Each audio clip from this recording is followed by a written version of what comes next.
welcome everybody to Drunk Dudes in a Gun Room.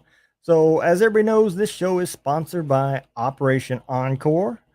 They are a 501c nonprofit helping veterans get to where they want to be in their musical career. So, if you'd like to learn a little bit more, go to operationencore.org.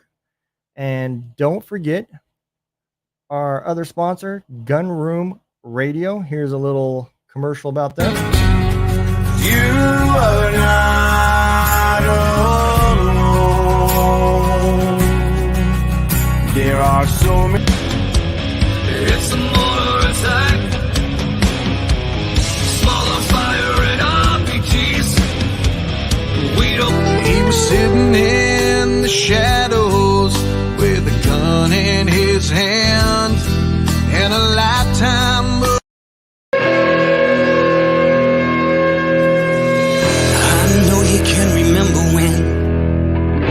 The shows turned off at 12 a.m. All right, man. Today we have got a show, man. I have been, I'm actually guilty of this. I ended up having to reschedule due to other calendar events, but I am thrilled to death that we have finally got it together. So today we're going to bring on Steve D. Wilson. Hey, what's going on, man? Hey, man. Welcome to the show, brother. Thank you. I appreciate it. It's good to be here. Yeah, man. Yeah, We've been talking about this for a minute. Sorry, I was saying I hit that touch up my appearance on the camera thing, and now I look like I have makeup on. So we're gonna take that there. That's better. Now I look like me. Okay, sorry about that.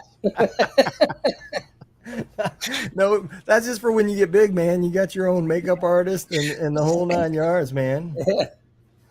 This is not my shade. That just wasn't my shade. Yeah, man. Well, go ahead and tell everybody a little bit about yourself, man. Well, man, I'm an old man now, so I think we're close to each other in age, just about.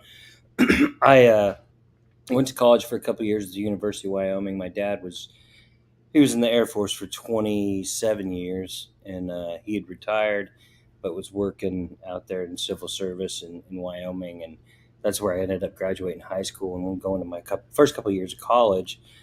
And then I was just, spinning my wheels, getting C's because I just didn't go to class, and I had not a whole lot of interest in what I was doing at college. And a buddy of mine, my old roommate, had given my name to a recruiter because he went to talk to him about the Guard, and they called me, and I ended up making an appointment and enlisting just after that appointment. At the appointment, I think I ended up signing up to go take the ASVAB. And within a week, I'd enlisted in the Army. So I spent a little over 4 years. 4 years in the Army, active duty, Fort Benning to Fort Bragg, and spent most of the time at Fort Bragg when we were there. And then got out, ETS'd to go back to college at the University of North Texas. Spent a couple years in the Guard there while I was in school, and the Guard released me to Air Force ROTC.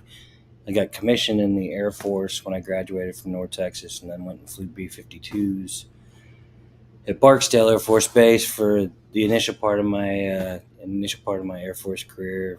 Went and flew close air support missions in support of OEF, OIF over there.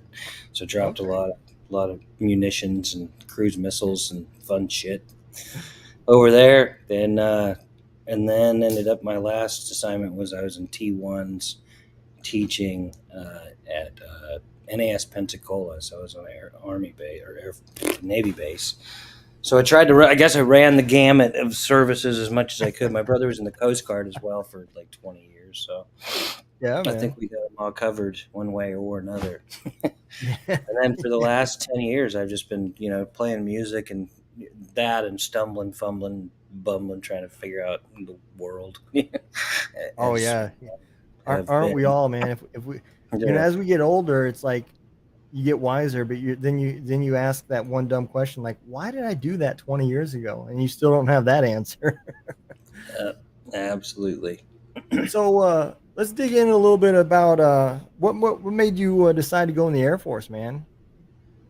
Well, Air Force, the Army, I called, my Army time, my Air Force appreciation tour, and my closest buddies are my old Army buddies, like to this day, and I have some close Air Force buddies, but I think there's just a special like bond you form in misery when you suffer like Yeah. together in blood, and so it's a different mindset. Plus, enlisted Army airborne infantry guys, it's a whole different brain mindset than the flying community in the Air Force too. So Yeah. it was sort of like being, and I hate to use this like, but it's kind of true.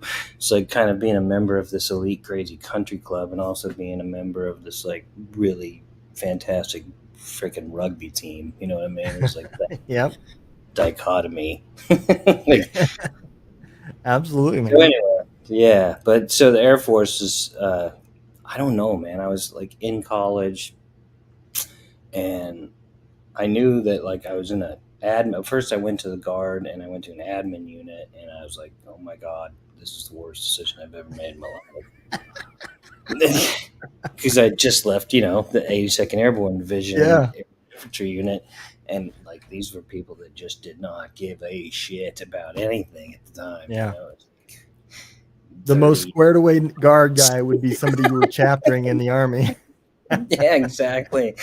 The dudes are like 65 and like E3s. So what the hell does that happen?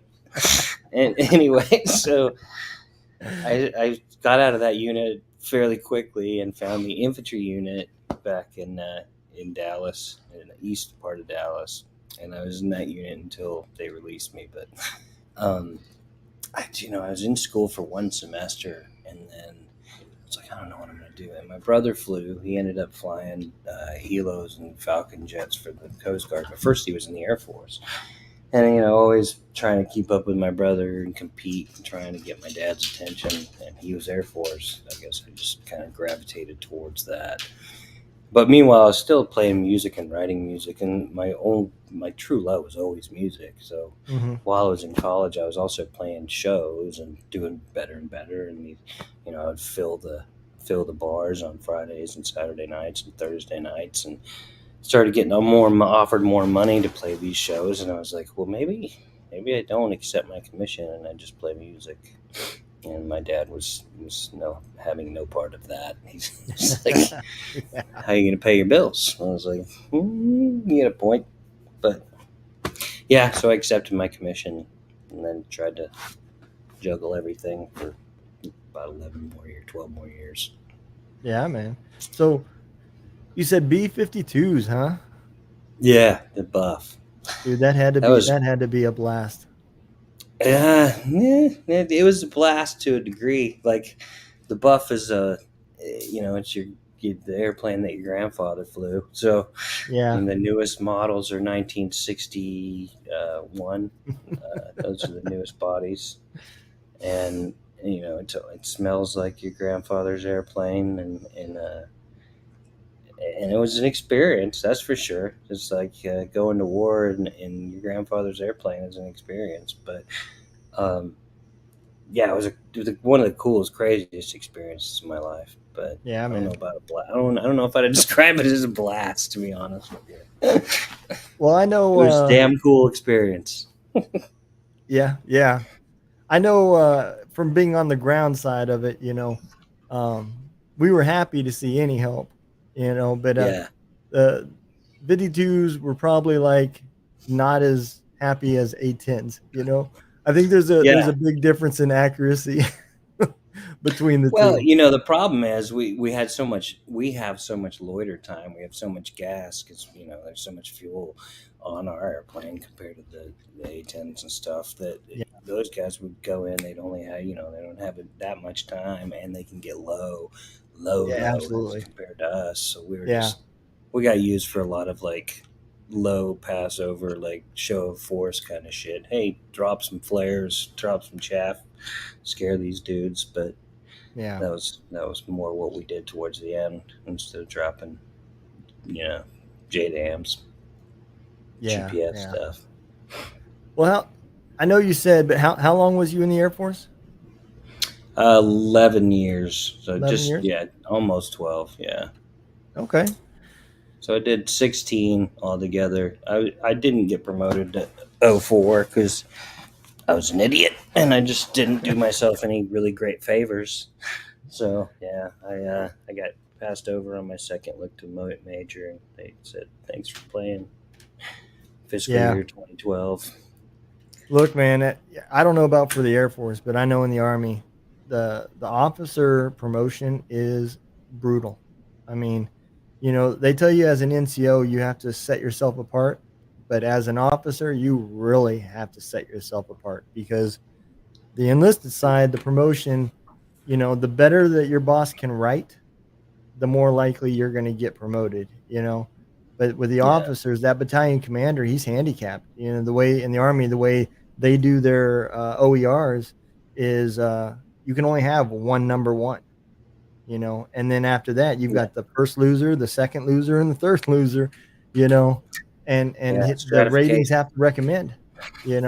So I've seen a lot of guys make it to captain and couldn't make it to major, and I think that happens a lot in the Army for the chaplain side, you know. Yeah, So it's tough. It yeah. is tough.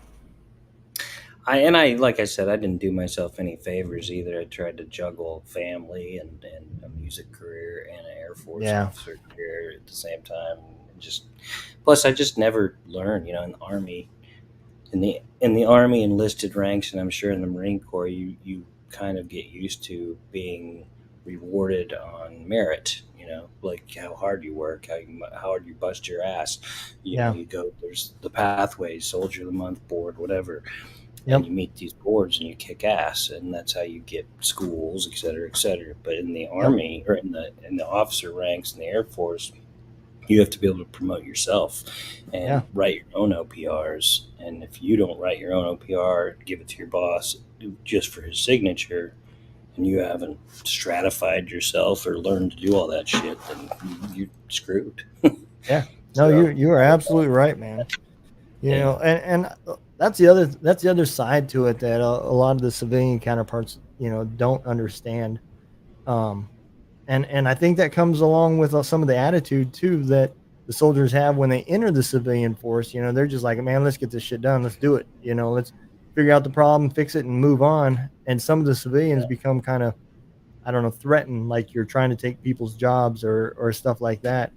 But it's just a different mentality because, like you said, you've got to prove yourself to get to the boards, and that's all you're trying to do is just get the problem solved and move on. But at yep. the end of the day, um, I think in that aspect, a lot of the branches are all the same. Is that Brian making a comment there? That is, that's right. You could you should show up for his show with like a big Air Force banner behind you. Download a green screen that says Air Force. Is that apparently somebody named Jason is affiliated with the B2? Is that what I'm seeing on here? I've So crashed the Jason B2 sim. Steiner, Jason Steiner is he is the CEO of Hero Stock, and Okay, okay, yeah. I think we've shared emails or something or yep, messages back. I'm sure, man. He targets all the artists for Hero Stock, but he was thinking that Taylor from Guitars for Vets was a that worked with B-52s, but she didn't. She was actually like a security guard or something.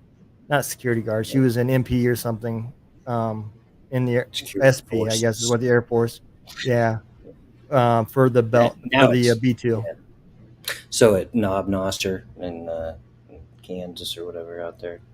Yeah, I'm not sure where she was at. She said when she got there, she didn't even know what the B2 was. And they were like, "Man, we're making history out here," and it didn't become till later that she realized, because when she was in, that was when the B2 was like starting to get known. Brand spanking Yeah, new. Yeah. yeah, Yeah, like She I said, I she crashed their sim once at an air show because I have buddies that flew B2s. So that's kind of a follow-on assignment.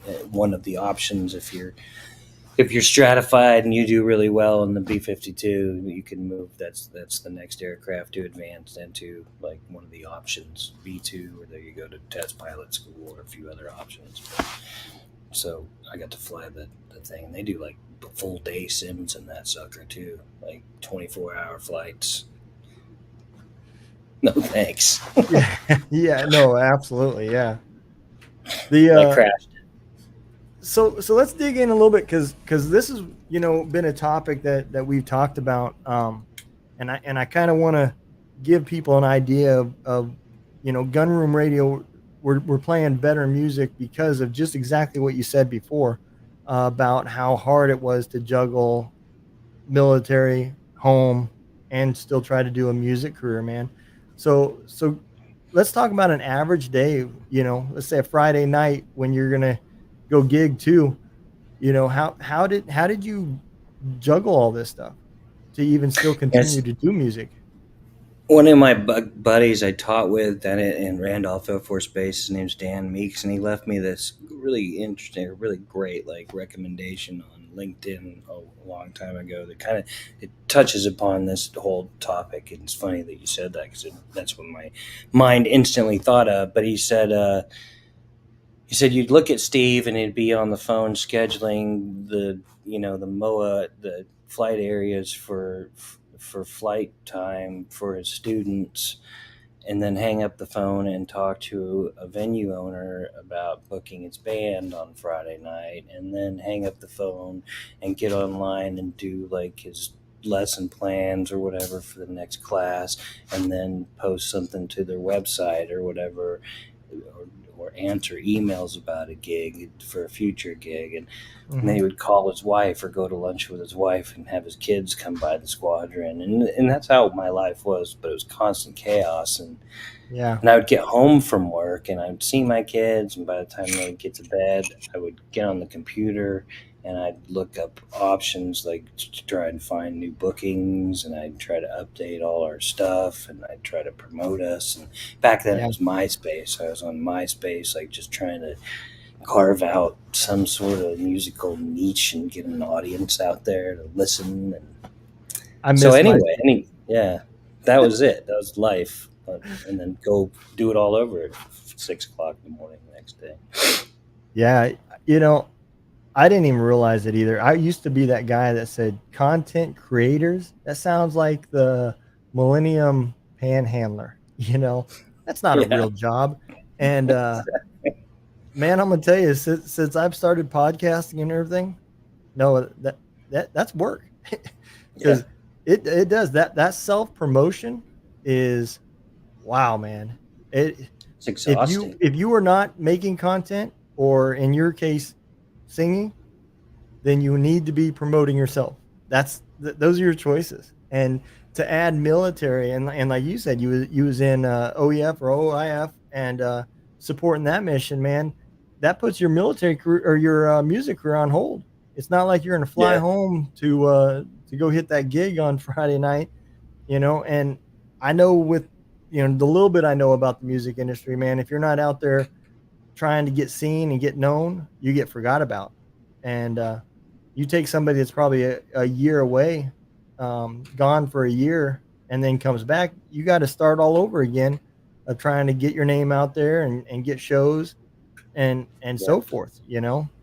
So that is exactly why we created Gunroom Radio to kind of even that playing field where it's just veterans. There's no algorithms that says, hey, you're going to get played less for this or whatever. Everybody's on rotation, and it works out, and that's what it's about, is to give everybody playing time. So Yeah, it's science. It's like well, it's kind of like a need is being filled by podcasts that as it went away with the whole inception of these monopoly giant entertainment Yeah. companies buying up all the mom and pop radio stations, and it's all the same radios to hype, homogenized shit that you hear over and over again. The Yep. same 100 songs on all the stations from each genre. So yeah, this need is being fulfilled by podcasters now that are popping up to just play people's music. Otherwise, again, you just get lost in the noise, Yeah. Yeah.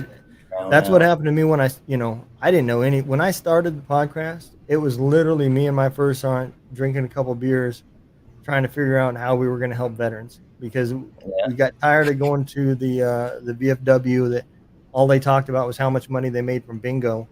And then when we had our meetings, they did nothing for the veterans. They did a lot for Girl Scouts, Boy Scouts, and a few other things, but there was never any talk about, hey, let's do this for veterans. And so we left that scene, and we were drinking a few beers and decided to do a podcast.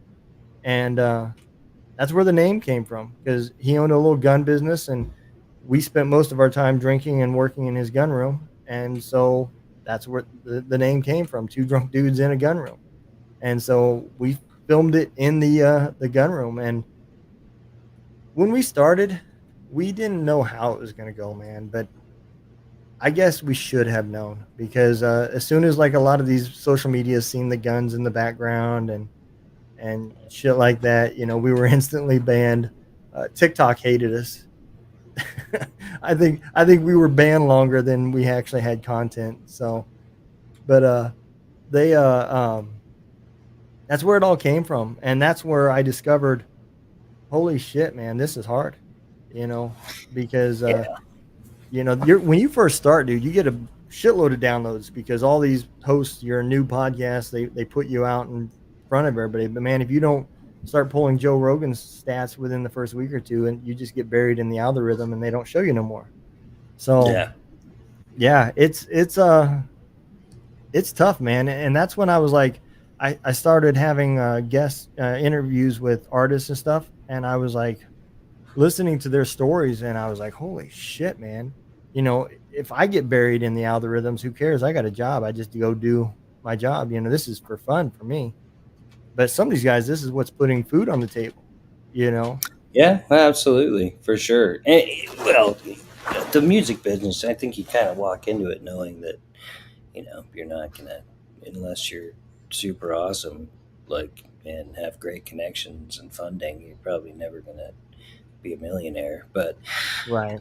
you're Yeah. right. I mean, it's a struggle, and to be a working musician, it's a damn, it is. It's like a life. You've It is. chosen a life, and it can look of a variety of different ways, but which is something that we can touch upon later. But it's funny in that regard because, as in, like you said, when you deploy, you're a year away, so you can't promote yourself, all that other stuff. Um, nowadays it's probably not as big an issue, but in like the early 2000s, it certainly was. And um, but a need is filled for the music part of it because while you're away, like you and a bunch of the dudes, like for example us, we would have enough room where we could take our guitars in a certain section of the airplane called the 47 section. So when we deployed, dudes would have guitars stuffed in there, a lamp stuffed in there, MWR would have their Yeah. crap to rent or whatever, and we would throw together bands and have bands to this day that I still keep in contact with. The members are like, when are we going to do a reunion, man? So those needs are filled by necessity in that regard as well. Hey, cat. And he'd probably come sit on the keyboard, smart ass. Um, but for as far as like nowadays and trying to promote yourself, uh, if you're gone, like if you are, you get kicked off of Facebook for 30 Yeah. days, people just like, oh, I forgot that you were a musician. I haven't Yeah. listened to your music. I forgot that you put out an album. Yeah. Like, Yeah. dude, You're come on, absolutely right, man. just It is forget brutal, about it. and it's that new society where we have like a 3 second decision. We either like it or don't like it, and that's Yeah. why TikTok videos and reels and shorts and all that from all these places are just popular as hell because yeah, you know, sitting on the shitter scrolling, you know. Yeah. I mean, None that's of the shit. American. None of shit. Yep, exactly. You know, so you better not have a long intro because otherwise you're going to get scrolled on. That's for damn sure. Yeah, it's like you have to cultivate a whole brand and all this other shit. It's funny because when I was initially talking to companies, in LA and stuff in the early 2000s about this band that the Black Doves that I had put together at the time when I was first in the Air Force. Um, well, she always talked about the brand, Jennifer, our PA, and she talked Mhm. about I see this brand of this band and it has this this logo and then but the pictures of y'all don't fit your branding and all this other stuff. And so, well, I never, I didn't even pick the name of that band. I didn't create the brand. It was just a freaking band that we was just trying to put out music, and it sounded Yeah. better than Steve Wilson. There's already a Steve Wilson, and I wanted to put out a band. So Yep. it's just Look, I had nowadays. a group of guys on here that they created their name from an MRE rapper. So Awesome. they were called the Blackberry Jam Experience. That was their I name. like it. I Yeah, like dude. it. They're a damn good band, and they're all two or three of them. Originally, they were all veterans, and now they've kind of, some of them are civilians now, but Raised there's still members. two or Yeah. three veterans that's on it. They're out of El Paso, and they play a lot of covers in Poor like bastards. the '90s metal and shit like that. So, so Bunch of us over here. when you got Sorry. out of the military completely, is that when you decided I'm going headfirst into music, or did you just still kind of take it easy and try to figure out what you were going to do? Well, yes, and sort of, and no. I don't know. I think I'd never not gone headfirst into music. So, Hmm. like I said, the whole time I was in the Air Force, not so much the Army, but the Air Force, I was just fighting to make it something musical relevance in some way. Yeah. So I put out the band the Black Doves, and we had some success, like I said, with iHeartRadio, and we played on the Warp Tour in San Antonio, and we did some, like got sponsored to play in store in the Gap and a few other cool things that exposed our music to a wider audience on a huge scale. But and then I also still always put out my own solo songwriter acoustic music during that time frame. But I always was trying to push, as far as I could go to get discovered in some way, even Yeah. however I could. What are you doing, lunatic dog? And He's seen the it's not cat get good. some attention. Yeah. And so when I got out, I was like, well, yeah, this could just be my opportunity to go full throttle into it. Yeah. And it kind of started out that way. I was faced with a similar decision as I had when I was graduating college. A buddy of mine had bought me plane ticket, or their organization did, bought me a plane ticket to fly out to open an event. But I had just gotten out and I just started a new job in the civilian world, and I couldn't take the week off just to Hmm. go because you had part of the thing was you can fly here and open the show, but you have to still stay here and work and like being volunteer. It was like I think it was like the RNC or something, and I couldn't go. I was like, man, I'm sorry, I just can't go. And he was like, dude, I was just about to tell you were opening for Journey tonight. And I was like, I wish you probably hadn't. I wish you never told me that because now for Oh the rest wow, of my man. life, Dude, I think about the that would opportunity be I had. awesome. Yeah, and I felt horrible. I let him down, and it was like, look at the opportunity you passed over. But obviously, at the time, it was God taking care of me because I was in no place mentally, physically, like emotionally to be any part of that. Yeah. So that was, like I said, that was God taking care of me at that time. But yeah, that decade essentially after I got out was, it was marked by, first, that job went away. It was like a series of getting, firings. I got fired from that job, and then had another job where I thought I knew it better than everybody there, and got fired from that sucker. And then I got like what I thought was the lowest of the low jobs, as a corporate debt collector, yelling at people on the phone in a boiler room with a bunch of 20-year-old bosses, having people run to the front and ring the bell when they got money from some poor bastard. And I got fired from that I got fired from that damn job for looking for another job on my break on their computer. It's like, Steve, why don't you go ahead and leave the building right now? All right, happily. See ya. Yeah. Yes. From now on, when the debt collectors call me, I'm gonna tell them, look, you're not ringing no damn bell today, buddy. Yeah, exactly. Oh man, it was awful, dude. So yeah, so music was my survival at that point too, and Yeah. like my only outlet, my creative outlet, and all this other stuff. But limited success wise, like I still wrote a lot of stuff, and I wrote a lot of my own singer songwriter stuff. But you're being a lunatic, dog. But it was a struggle, and nowhere near the success that I had with the Black Doves. And I kind of shied away from it for a little while because I was trying to rebuild my family after a series of self-destructive things I was doing, and the shit that I did to destroy my family at the time. We were trying to patch things together. I was like, okay, I won't fight to become famous in the music business. I'll just be satisfied with playing music at home and writing music and all that other stuff. So I kind of just took a back seat for a while. Mm-hmm. And then Operation Encore came along, so that opened a whole other world of opportunity after that. But up to that point, man, I was just like, I guess this is it. I would talk about quitting, and people would go, dude, you can't quit music. You will never be able to quit music. Yeah. Right. I didn't see it.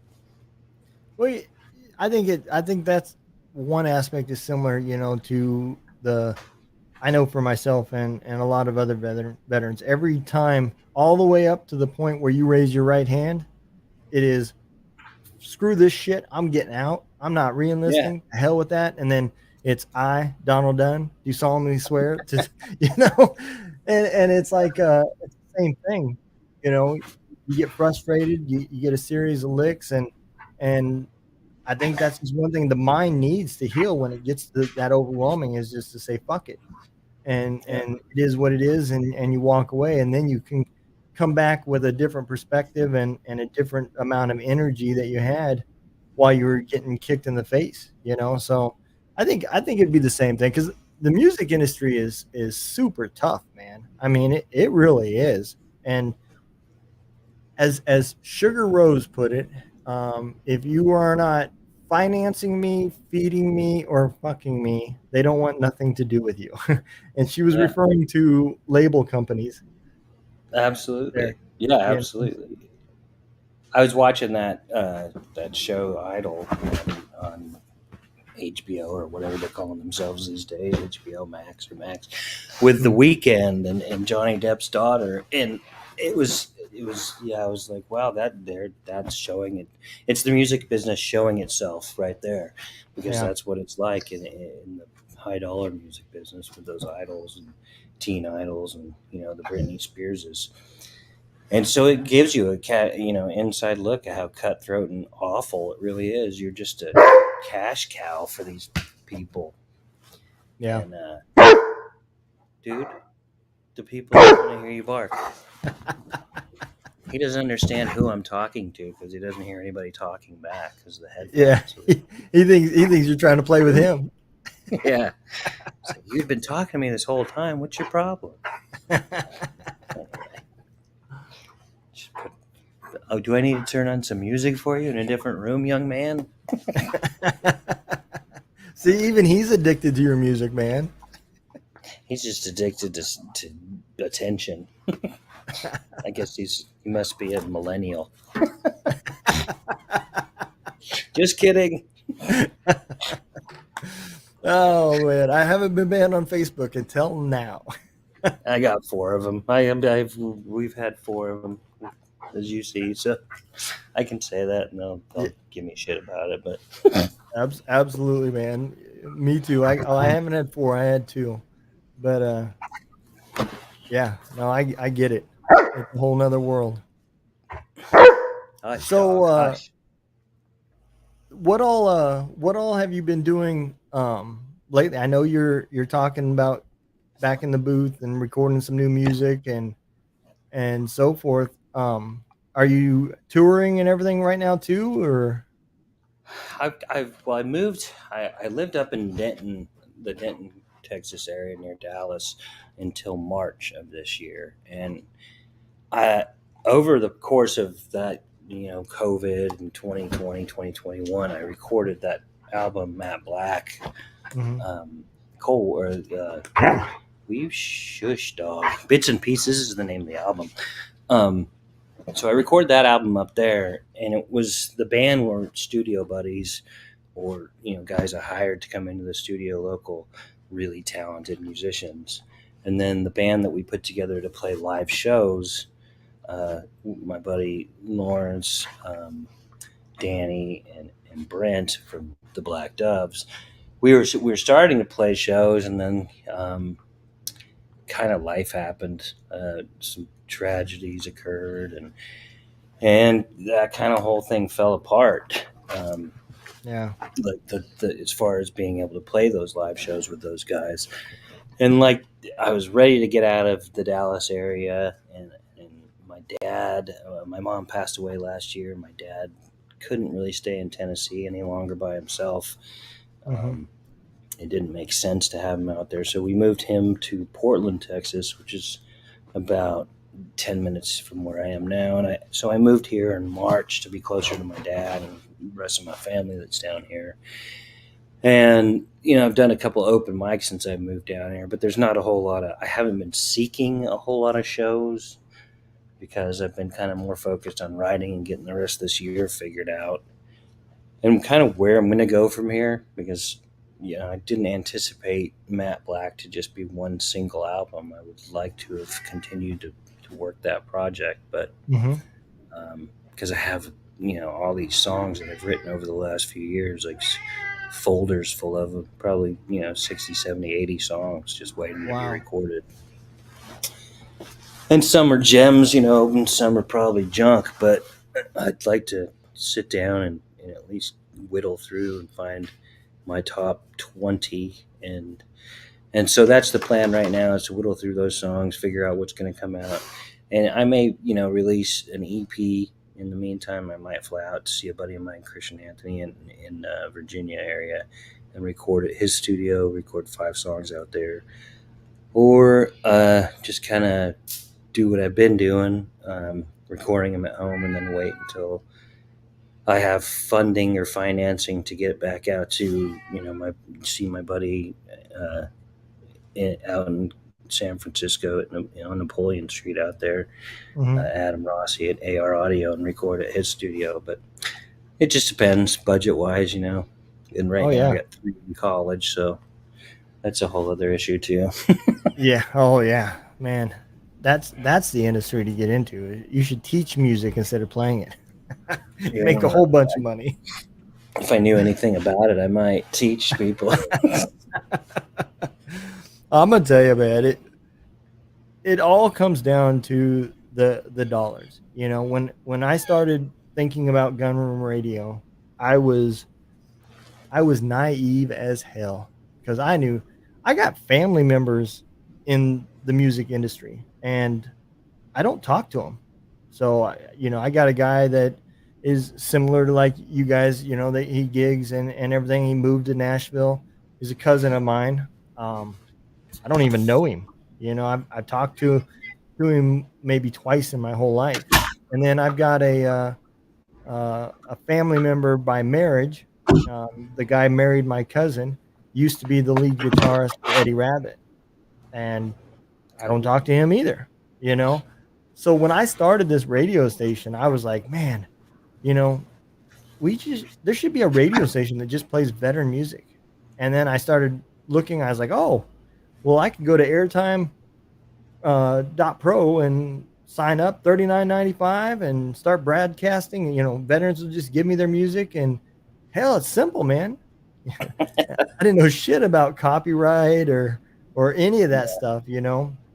And that's where Operation Encore helped me out with, was trying to figure out what I didn't know, so I could kind of make an educated decision on whether I wanted to still pursue it.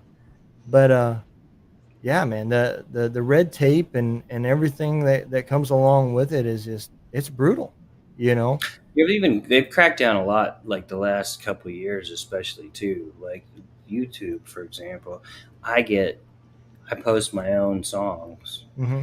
and then I'll release my own songs, and then they'll give me a copyright violation of my own stuff. And I say, look, man, it's mine. And right now, Yep. like the version of Against All Odds I have up there, there's a copyright violation for the song, and it's mine. But there's 2,600 views of it that I now won't get credit for until I go in and like straighten them out with it. Yeah. It's a pain in the ass. It drives me crazy. It, Like it, the words, yeah. the words video is like 3,600 views or whatever, and like it's a copyright violation from YouTube right now, so I can get no credit for it. I Yep. don't know. Of course, when you get those, they don't stay in their stupid algorithm and blah blah blah blah blah. Yep. Yeah. So I started doing on Tuesdays, we kind of do a motivational podcast, and there's an artist that joined me. She actually asked me if I would join her to do it, called Sugar Rose, and our intro is her song. She wrote it, she released it. There's no labels, no other names. She don't even have a pro. So I'm like, cool. Yep. And we get the same thing. Copyright violations. So, you know, YouTube is strict. And then all the other, you know, all the Facebooks now recently, originally I wasn't going to do it, but there's just no way around it. So like I do Veteran Hour on Saturdays, and it's all Operation Encore artists. And then afterwards, I do a thing called Sharing Bourbon, where it's a request line. People can call in, say, hey, we want this, yada, yada, yada, and we play that. Well, I have to restart my Facebooks like 6 times throughout the stream because they keep ending my stream because of copyright shit and everything else. So now I'm streaming also over to my webpage. So at least that way, if somebody wants to watch the video later that's not muted, then they can go over there, because halfway through the show, all you see is me bobbing my head and you can't hear the music no more. Yeah, awesome. Woo! Yeah. Yeah. Your video may be muted in some countries, like, and it's all AI regulated now, right? It It's is. like so there's not like some human in some room. I don't think so. Oh, these guys are copyright violations. So therefore, just like everything else, you have to go through like computers and nonsensical customer service farms and who knows where, Myanmar or some shit. Yeah. Hey, this Yeah, is you're Bob. right. How may I help you? Yeah. This is not Bob. Yeah, you're Where definitely are not a you? Bob. Yeah, you're not really going to help me, are you? You're just going to read some shit off the screen. Yeah, man. So sometimes I want to just ask them, so what is the current temperature in Kuwait? Because I know you know. Yeah. Like certain days. I meant back in the day when PayPal would like screw you over, you get an extra charge or whatever. You could call somebody. You actually talk to somebody. Like you call them up, and there's a customer service line, but not anymore. It's crazy. Anyway, we sound like old men. Well, I mean, that was established when we were talking about MySpace. True. Yeah, exactly. There was like 70%. Thanks for that. Yeah, there was like 70% of the people going, "What the hell is MySpace?" Is that something? Yeah, I miss it though, man. MySpace was awesome, dude. I loved it. Me too. We had your personalized page, like yeah, graphics, design. Yeah, Made I mean, cool you graphic could play design music. stuff. People come to your page and they'd hear your songs that you liked and Yeah. whatever. Yeah. Yeah, now you And, can't and hear it unless you've uploaded your music to those services. Oh, you have to have a separate upload to Facebook to have anybody hear your music on Facebook now. and Tom was friendly, dude. He was everybody's friend. You know, Yeah, as man. It's as the soon as you greatest. joined MySpace, you were You're the friends one with friend. Tom. That's right. Where's You don't, Zuck on that Facebook page? yeah, you don't see no Zuck friendship. That's for damn sure. That's right. Exactly, man. Color schemes, graphic Yeah, design, whatever you wanted. It yeah, was the man. coolest. Yep. Those guys don't know what they were missing, man. I probably got in trouble on MySpace far too many times for telling girls they were pretty and stuff. So why'd you tell that Yeah, girl? absolutely, man. So, I just the anyway. new album and everything that you're talking about, are you? Is that what you're going to do? Are you going to go down the Matt Black um, Under the saga, or moniker or whatever. yeah, I know, probably not. I mean, eventually I will maybe put out another Matt Black album. We'll see. You know, it won't be the same dudes probably because I just don't see going back to Denton and staying for multiple days to record another album with the same dudes, and I don't think they'll be available anymore. Um, Honestly, over the next however many years with everything going on, they all have their lives too, and yeah, that's kind of what I was going to say about the working musician thing. It was like the guy who played drums, for example, on the Matt Black album is a world class, trained composition degree holder, master's degree holder from North Texas, who's jazz trained, amazing drummer, but when he's not touring with King Diamond playing stadiums all over the world, that's his other gig. yeah, Otherwise, he's recording for $600 in a studio in Denton, Texas, or playing a corporate gig on Friday night or a restaurant gig on Saturday night in Dallas or downtown. So yeah, that's what it looks like to be a working musician these days. yeah, Anyway, and he's an amazing drummer, but just getting those guys in the same room again, probably the same magic would never happen either. yeah. No, I get it, man, and that's exactly that's what I try to explain to people, man. You can buy a ticket to one of these big ass music stars and continue to make them rich, but nobody sees behind the scenes. That singer has got a convoy of semis that bring people in and do his music and set up the stages and all that stuff. Man, when I go and live stream some of this music, I see the artist is dragging his speakers and everything out of the back of his old Ford, you know, Yeah, because that's what it is. It's a full-time job, and then you add the trying to navigate social media to get your next gig and get your name known and everything else, dude. I completely get it, dude. It is tough.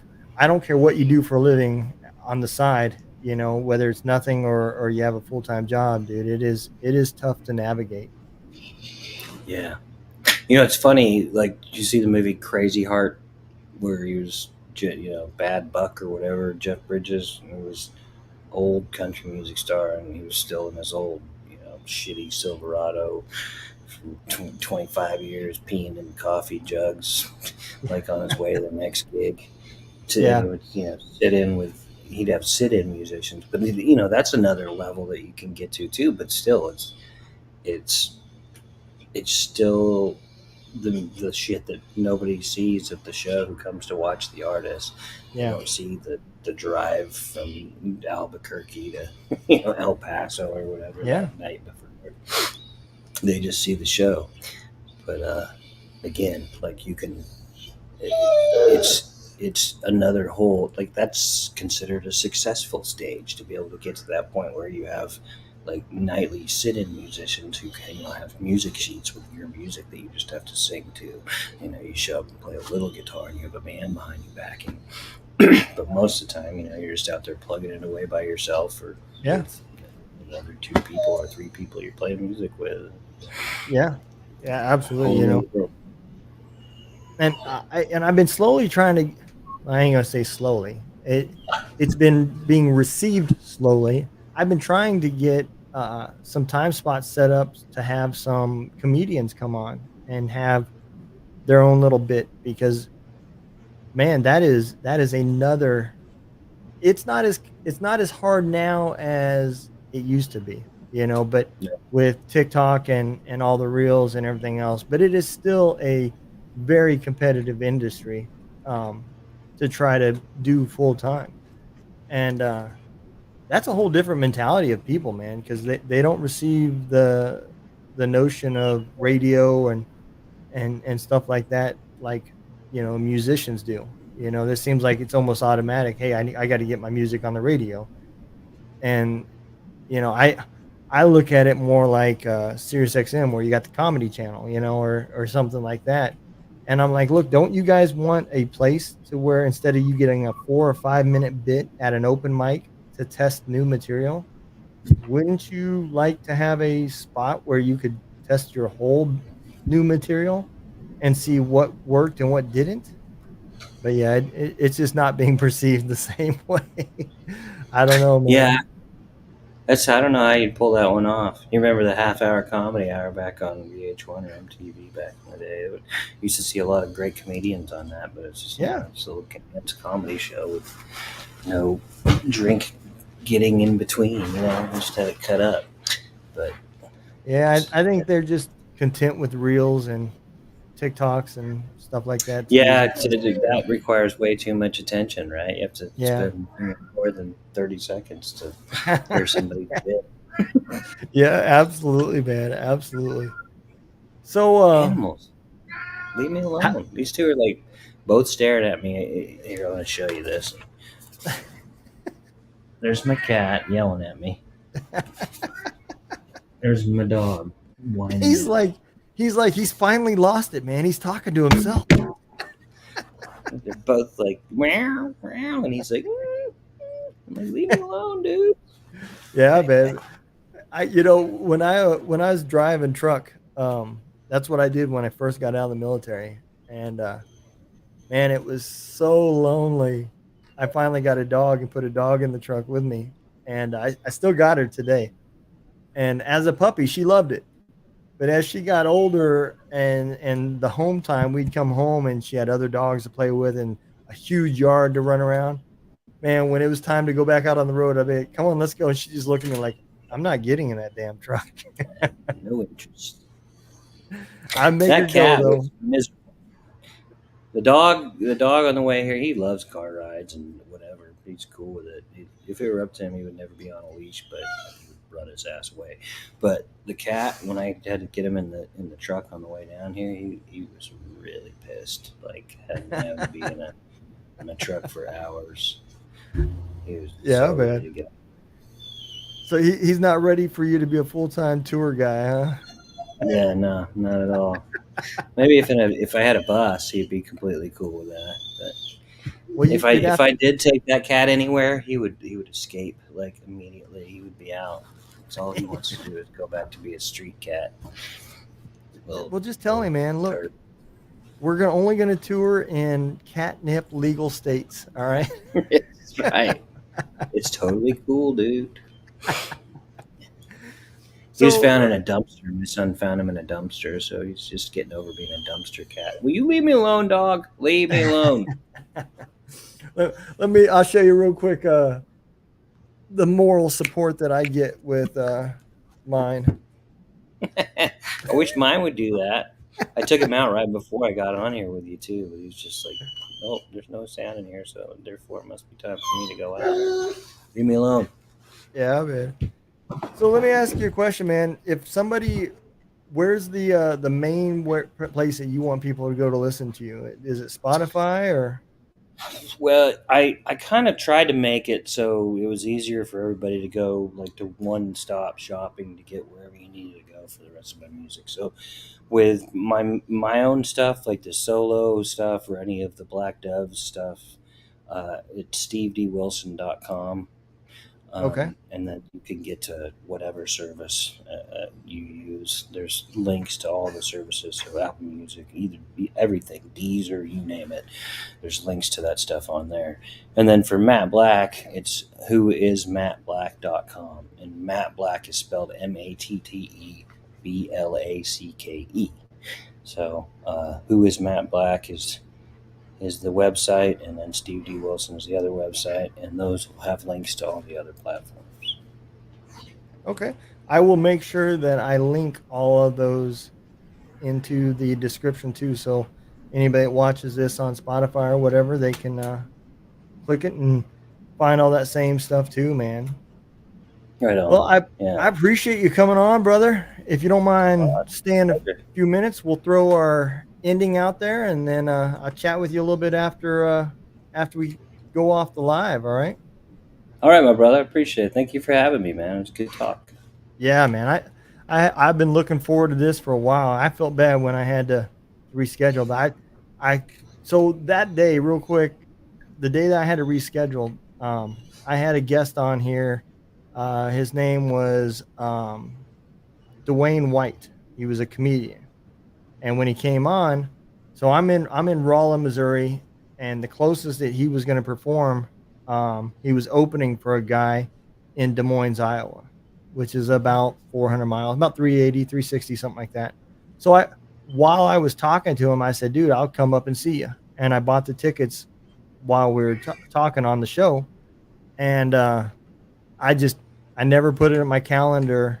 So it allowed people to, and until the week of, I didn't even realize, like, oh shit, man, I've got podcasts this week. So yeah, I felt bad, man, Well, but don't feel bad, because like I said, when you saw me texting you on last Monday, like, dude, did I miss our shit on Sunday?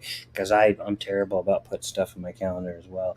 So you're like, no, dude, it's next week. I was like, oh, thank God, because I thought, and I had missed a phone call, like a scheduled phone call with Megan from Southern Ground as well. So I'm, like I said, lately I've had my head up my butt with that shit. I need to get better about it. Well, the problem is you have 95 devices, right? Like, here's yeah, and then yeah. you have 52 different messaging systems, people in Instagram messaging, Facebook messaging. So you schedule this stuff, and then it doesn't end up in one calendar. You're like, shit, I had that scheduled. I know I saved it, but what calendar did I save it on? Which device? And Yeah. Yeah. I need All an right. Well, assistant, man. see, why can't we all just be like Garth Brooks, man, and have an assistant for an assistant? You know, that's what I we know, need. and then we can ask people for money for other countries. That's how it works. Once you have all that stuff, you can ask for money for people too. That's it, man. We don't use our own money. That would be insane. Absolutely, man. Well, I appreciate it, brother. Yeah, it's good being here, man. I'll hang out and you do what you got to do. But Uh, yeah, let's chat some more. Thank you uh, for having me, brother. yeah, man. I appreciate it.